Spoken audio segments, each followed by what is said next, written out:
Hi friends, welcome to Shashtika Kitchen. இன்னைக்கு நம்ம பார்க்க போற ரெசிபி பீர்க்கங்காய் பால் குழம்பு.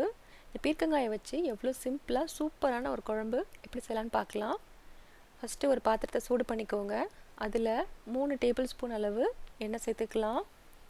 எண்ணெய் சேர்த்து எண்ணெய் நல்லா சூடானதுக்கு அப்புறமா இதுல 1/2 டீஸ்பூன் கடுகு சேர்த்துக்கலாம். கடுகு நல்லா பொரியட்டும். கடுகு பொரிஞ்சதுக்கு அப்புறமா 1/2 டீஸ்பூன் சீரகம் சேர்த்துக்கலாம்.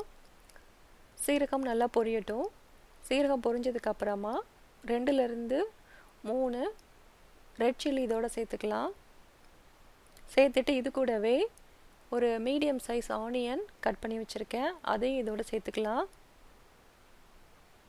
நீங்கள் சின்ன வெங்காயம் கூட சேர்க்கலாம், இன்னும் சூப்பராக இருக்கும் டேஸ்ட்டு குழம்புக்கு. இது கூடவே 1லிருந்து 2 கொத்து கருவேப்பிலை இலை சேர்த்துக்கலாம் வாசனைக்கு. சேர்த்துட்டு எல்லாத்தையும் வதக்குங்க. வெங்காயம் நல்லா பொன்னேரம் ஆகிற அளவுக்கு வதக்கிக்கோங்க, அப்போ தான் குழம்புக்கு டேஸ்ட்டு சூப்பராக இருக்கும்.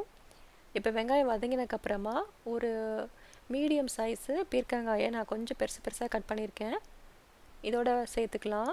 சேர்த்துட்டு வதக்கி விடுங்க. பீர்க்கங்காய் ரொம்ப ஈஸியாகவே குக் ஆகிடும். ஸோ நல்லா வதக்கிங்க. வதக்கினதுக்கப்புறமா இது கூடவே 1/2 டீஸ்பூன் மஞ்சத்தூள், 2 டீஸ்பூன் சாம்பார் தூள் சேர்த்துருக்கேன். ஒருவேளை உங்களுக்கு காரம் அதிகமாக வேணும்னா இன்னும் கொஞ்சம் அதிகமாக சேர்த்துக்கலாம். சேர்த்துட்டு இந்த மசால் ஃபுல்லாக இந்த பீர்க்கங்காய் ஆனியன் கூட நல்லா சேர்கிற மாதிரி வதக்குங்க. மசால் நல்லா எண்ணெயில் வெந்துருச்சுன்னா குழம்பு இன்னும் ருசியாக இருக்கும். ஸோ நல்லா வதக்கி விடுங்க, காயில் நல்லா ஒட்டுற மாதிரி. இப்போ ஓரளவுக்கு வதங்கினக்கப்புறமா இதில் தேவையான அளவுக்கு தண்ணி சேர்த்துக்கலாம். கொஞ்சமாகவே சேருங்க, ஏன்னா பீர்க்கங்காய் ரொம்ப சீக்கிரமாக குக் ஆகிடும். கொஞ்சமாக சேருங்க. சேர்த்துட்டு இந்த குழம்புக்கு தேவையான அளவுக்கு, காய்க்கு தேவையான அளவு உப்பு சேர்த்துக்கலாம். சேர்த்துட்டு ஒரு தடவை கலந்து விட்டுக்கோங்க.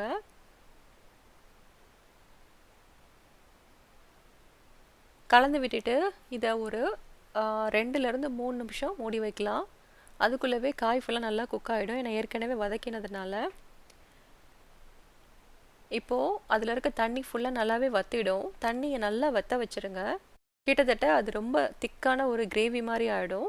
ஸோ நல்லா திக்காயிருச்சு. திக்கானதுக்கப்புறமா 1/2 கப்பு பால் இதோட சேர்க்குறேன். கிட்டத்தட்ட ஒரு 150 ml அளவு பால் சேர்த்துக்கலாம். பால் சேர்த்தோடனே கலர் கொஞ்சம் மாறும். ஸோ இதை நீங்கள் மூடி போட்டு வேக வைக்கலாம், இல்லை ஓப்பன்லேயே வச்சிங்கன்னா கொஞ்சம் கொஞ்சமாக வற்றி இன்னும் சூப்பராக இருக்கும்.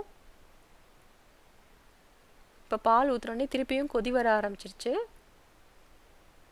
இப்போது இதில் இதுக்கு தேவையான அளவுக்கு உப்பு சேர்த்துக்கலாம். சேர்த்துட்டு கலந்து விட்டுட்டு உப்பு சரியாக இருக்கான்னு செக் பண்ணிக்கோங்க. குழம்புக்கு தேவையான அளவு சேர்த்துட்டு இதை நல்லா வற்ற வச்சுக்கலாம். இதுக்கு ஒரு 5 நிமிஷம் போல் ஆகும். ஸோ கிட்டத்தட்ட நல்லாவே வத்திருச்சு, குழம்போட பதம் வந்துருச்சு நல்லாவே.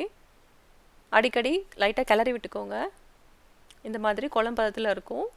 இது சாதத்துக்கு ரொம்ப சூப்பராக இருக்கும், இட்லி சப்பாத்திக்கு சூப்பராக இருக்கும்.